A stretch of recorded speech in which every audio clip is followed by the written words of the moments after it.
പുതിയൊരു വീഡിയോയിലേക്ക് എല്ലാവർക്കും സ്വാഗതം. നമ്മൾ പല സിനിമകളിലും ട്രെയിലർ റിയാക്ഷൻ ചെയ്തിട്ടുണ്ട്. പക്ഷെ ഇന്ന് ട്രെയിലർ റിയാക്ഷൻ ചെയ്തവരുടെ റിയാക്ഷനാണ്. എൻ്റെ അമ്മ കഴിഞ്ഞ ദിവസം ഇറക്കിയ സാധനമാണ് ബബ്ബായുടെ ട്രെയിലർ.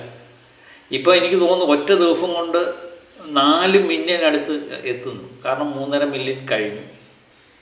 ഏകദേശം 35 ലക്ഷം ആൾക്കാരോളം ഇത് കണ്ടു എന്നുള്ളതാണ്.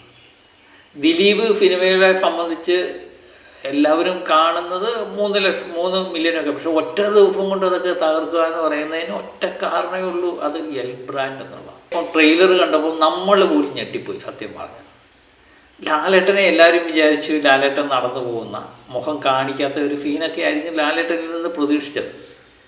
പക്ഷെ ഇത് പുറകെ എൻ്റെ അമ്മോ എത്ര സീന് ലാലേട്ടൻ്റെ സ്റ്റൈല്. അപ്പം ഇങ്ങനെയൊക്കെ ഉണ്ടെങ്കിൽ ലാലേട്ടൻ്റെ സിനിമയിലായിട്ട് വരുമ്പോഴത്തേന് അത് തിളക്കി മറിക്കുമെന്ന് 100% ഉറപ്പാണ്.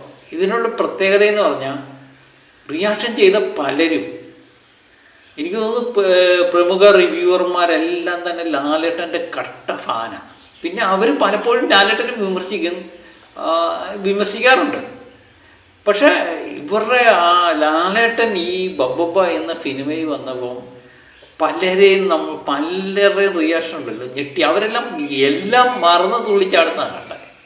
നമ്മുടെ ഇഷ്യാം ഒന്ന് കണ്ടു നോക്കും.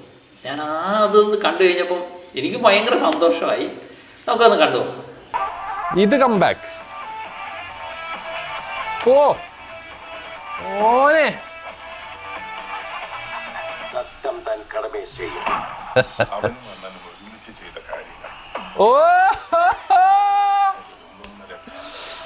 ഓനെ വന്ന്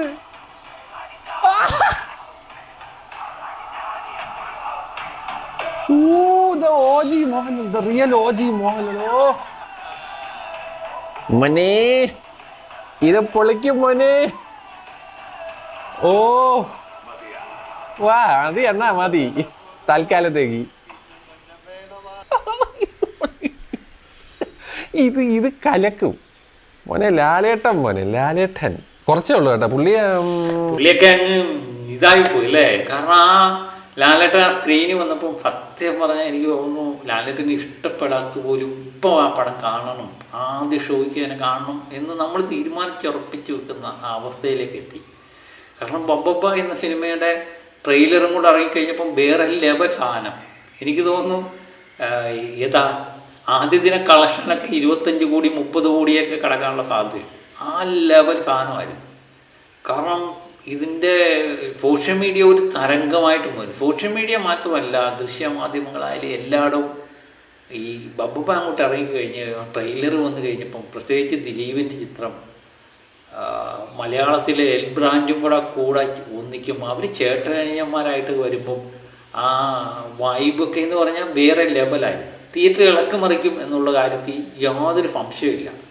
ഇതിനിടയിൽ സീക്രട്ടേനിൻ്റെയും സായി കൃഷ്ണ അദ്ദേഹത്തിൻ്റെ ട്രെയിലർ റിയാക്ഷൻ ഞാൻ കാണാനിടയായി. അതും രസകരമായി ഒന്ന് കാണാം.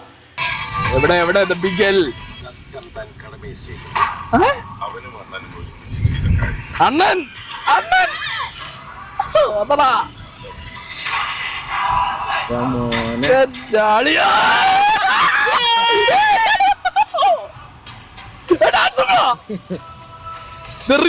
മോഹൻലാൽ.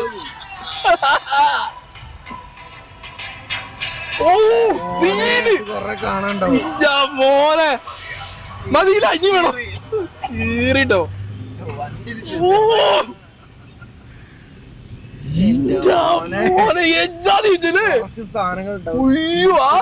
സാധനം കണ്ടോ മറ്റേ ജീപ്പ് പോണ്, ഒരു രക്ഷയില്ലട്ട. ഇത് മതിയാത്. ലാലേട്ടം വന്നോട് കൂടി ബാക്കി സിറ്റുവേഷൻ ഒക്കെ ഇരിക്കട്ടെ. ദിലീപ് ബാക്കി സാധനങ്ങളൊക്കെ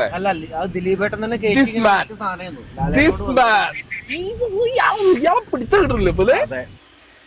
ഇതിനകത്തെ ഒരു കമന്റ് എനിക്ക് വളരെ രസകരമായി തോന്നി. ഇങ്ങേർക്ക് പ്രാന്താടി. കാരണം ഇങ്ങേര് തന്നെ കളക്ഷൻ റെക്കോർഡ് ഇടുന്നു, ഇങ്ങേര് തന്നെ തകർക്കാൻ വേണ്ടി വരുന്നു എന്ന് പറഞ്ഞുകൊണ്ട് ഒരു ആരാധകൻ്റെ കമൻ്റ് ഉണ്ടായിരുന്നു. കാരണം മോഹൻലാൽ തന്നെ കളക്ഷൻ റെക്കോർഡ് ഇടുക, എന്നിട്ട് അത് തന്നെ അങ്ങേര് തന്നെ തകർക്കുക.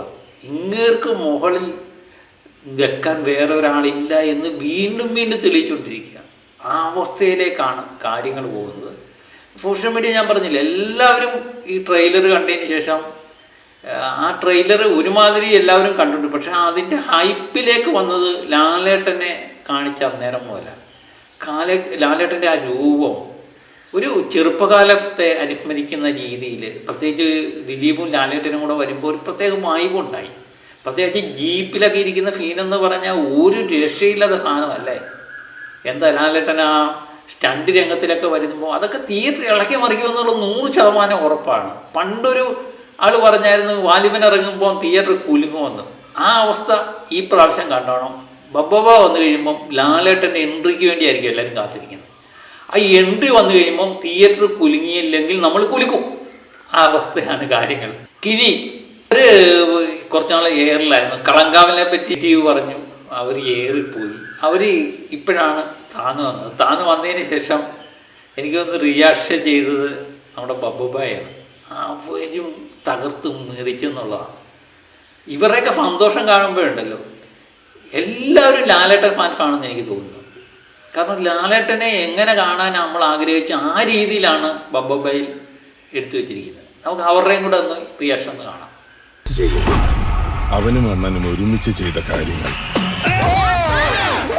അതൊരൊന്നൊന്നര കാലമായിരുന്നു.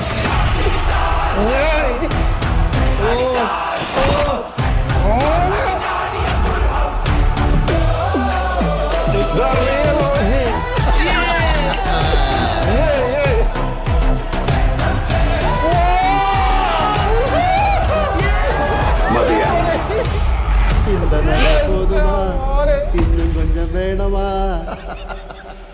പലതും നമുക്ക് കേട്ടില്ല. ഒന്നുകൂടെ കേട്ടോ. ഇനി സൈലന്റ് ആയിട്ടിരുന്ന്, പക്ഷെ സൈലന്റ് ആകാൻ പറ്റൂല. ഇത് പ്രതീക്ഷിച്ചത് ചെറിയൊരു ബിരിയാണിയാണ്. സത്യം ഇത് ഒട്ടകമന്തിയാണ്. നമുക്ക് ട്രെയിലർ നമ്മളാകെ ഒരു ഷോട്ട് പ്രതീക്ഷിക്കുക. അതെ, കിട്ടിയത് ഇത് ആദ്യം നമ്മള് അങ്ങ് ആരവത്തോടെ സ്വീകരിച്ചു. ശേഷം അതിനുശേഷം വീണ്ടും വീണ്ടും ലാലേട്ടൻ അത് ഒരുമിച്ച വരവെന്താ. അതാണ് അതിന്റെ തൊട്ട് മുന്നത്തെ ഒരു ഡയലോഗ് കൂടി ഉണ്ട്. അണ്ണനും അനിയനും കൂടി ഒരുമിച്ച് ചെയ്ത കാര്യങ്ങളെ എന്ന് പറഞ്ഞിട്ടാണ് പിന്നെ ഇത് ഓരോന്ന് കാണിച്ചോണ്ട് മോനെ ഇനി സൈലന്റ് ആയിട്ടൊന്ന് കാണട്ടെ, ഫുൾ കേക്കട്ടെ, ഇത് ഒച്ച ഉണ്ടാക്കരുത്. എല്ലാവരും റിയാക്ഷൻ ചെയ്തിട്ടുണ്ട്. എല്ലാം ഉണ്ണി ബ്ലോഗ്സ് മിക്കവാറും എല്ലാവരും റിയാക്ഷൻ ചെയ്യുന്നതാണ്. എനിക്ക് തോന്നുന്നു ഒരു സമയത്ത് ഞാൻ റിയാക്ഷൻ ഈ ബബ്ബബ എന്ന സിനിമയുടെ റിയാക്ഷനുമായിട്ട് ബന്ധപ്പെട്ട് തന്നെ ഞാൻ കുറച്ച് കണ്ടു കഴിഞ്ഞപ്പോൾ എല്ലാവരും വളരെയധികം കാരണം ഒറ്റ സാധനമേ ഉള്ളൂ, ലാലേട്ടൻ എന്ന് പറയുന്നത്. ലാലേട്ടൻ എന്ന് പറയുന്ന എൽ ബ്രാൻഡ് വന്നു കഴിഞ്ഞപ്പോൾ ആ പടത്തിൻ്റെ ഹൈപ്പ് അങ്ങ് കൂടി.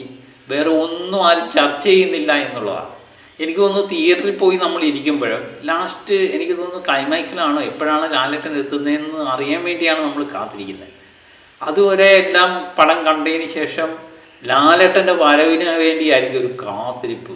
ആ അതങ്ങോട്ട് ലാലേട്ടൻ സ്ക്രീനിൽ പ്രത്യക്ഷപ്പെടുമ്പോൾ സത്യം പറഞ്ഞാൽ ഇപ്പം നമ്മൾ തിയേറ്ററിൽ പോയി ആൾക്കാരുടെ ഒപ്പം ഇരുന്ന് കണ്ടു കഴിയുമ്പോൾ ലാലേട്ടൻ വരുമ്പോൾ ആ തിയേറ്റർ ഇളകി മറിയുമെന്നത് 100% ഉറപ്പാണ്. അതുതന്നെയാണ് എല്ലാവരും പറയുന്നത്. ഇത് റിയാക്ഷൻ ഇത് ചെയ്തു കഴിഞ്ഞപ്പോൾ ഇങ്ങനെ എന്താ വാടേ എന്നാണ് എല്ലാവരും ചോദിക്കുന്നത്. ഇങ്ങനെ വേറെ ലെവൽ സാധനമാണ്. കാരണം ഞാൻ പറഞ്ഞില്ലേ, സാമ്പത്തിക ലാഭവും ഒക്കെ മലയാള സിനിമ എന്ന് പറയുന്നത് ഒരു വ്യവസായമാണ്. അത് മുന്നോട്ട് പോകണമെങ്കിൽ കളക്ഷൻ ഉണ്ടായേ പറ്റൂ. പലരും ഇപ്പം പറയുന്ന ഇനി ഞങ്ങൾ 100 കോടിക്കൊന്നും അല്ല, ഞങ്ങൾ അഭിനയത്തിന് വേണ്ടിയാണ് നിർമ്മിക്കുന്നതെന്നൊക്കെ പറയും. പക്ഷേ അത് എത്ര നാളെന്ന് എനിക്കറിയില്ല. കിട്ടാത്ത മുന്തിരി പൊളിക്കുമെന്നുള്ള. എന്നാലും കോടികളുടെ കളക്ഷൻ വന്നെങ്കിൽ മാത്രമേ ആ ഇൻഡസ്ട്രി നിലനിൽക്കത്തുള്ളൂ. എത്രയോ ആൾക്കാരുടെ തൊഴിൽ മേഖലയല്ലേ. അപ്പം അവിടെ ഒരു ബ്രാൻഡായിട്ട് മാത്രം എനിക്ക് തോന്നുന്നു ലാലേട്ടൻ ഉണ്ടെന്ന് പറയുന്ന ആ ലെവലിലേക്ക് മലയാള സിനിമ വളർന്നു എന്നുള്ളത് എത്ര വേഗമായിരുന്നു. 2024 ഇതിനെപ്പറ്റി നമുക്ക് ചിന്തിക്കാൻ പറ്റില്ല. 25 ഇങ്ങേറെ ലെവൽ അങ്ങ് വേറെയായി. 26 വരുന്ന സാധനങ്ങളൊക്കെ നമ്മളെ ഞെട്ടിപ്പിക്കാനുള്ള സാധനങ്ങൾ വരുന്നുണ്ട്. അപ്പം ബബ്ബബ എന്ന സിനിമ എല്ലാവരും പ്രതീക്ഷയോടെ കാത്തിരിക്കുന്നത് ലാലേട്ടൻ്റെ എൻട്രിക്ക് വേണ്ടിയാണ്. അതുതന്നെയായിരിക്കും മലയാള സിനിമ ലോകവും സിനിമ ഇഷ്ടപ്പെടുന്നവരെല്ലാം കാത്തിരിക്കുന്നത്. അപ്പം പടം ഞാൻ പറഞ്ഞില്ലേ ഒരു പോസിറ്റീവ് കിട്ടിക്കഴിഞ്ഞാണല്ലോ വേറെ ലെവല് കളക്ഷനായിരിക്കും ഉണ്ടാകാൻ പോകുന്നത്. പല കളക്ഷൻ റെക്കോർഡുകളും തകർക്കും, ഉറപ്പുള്ള കാര്യമാണ്. ഇപ്പം കാത്തിരിക്കാം നിങ്ങൾക്ക് എന്ത് തോന്നുന്നു എന്നുള്ള. എനിക്കിഷ്ടപ്പെട്ട 2-3 റിയാക്ഷൻ എന്തോന്നാണ് നമ്മൾ വീഡിയോയ്ക്കകത്ത് ഉൾപ്പെടുത്തിയിരിക്കുന്നത്. മിക്കവാറും എല്ലാം ഞാൻ കാണും. ഞാൻ ഈ ബബ്ബ എന്ന ട്രെയിലർ എത്ര പ്രാവശ്യം കണ്ടു എന്ന് എനിക്ക് തന്നെ അറിയില്ല. കാരണം ഇത് എത്ര കണ്ടാലും മടുക്കാത്ത രീതിയിലുള്ള സാധനം. അപ്പം വേറെ ലെവൽ സാധനം, കാത്തിരിക്കാം. മലയാള സിനിമയിലെ തരംഗമായി മാറി. എനിക്ക് തോന്നുന്നു ബുക്കിങ്ങോടെ തുടങ്ങിക്കഴിഞ്ഞാൽ വേറെ ലെവൽ ബുക്കിങ്ങും ആയിരിക്കും ഉണ്ടാകാൻ പോകുന്നത്. കാത്തിരിക്കാം. ഓക്കെ, മറ്റൊരു വീഡിയോ ആയിട്ട് വീണ്ടും ഞാൻ എത്തും വരെ ഓക്കെ ബൈ.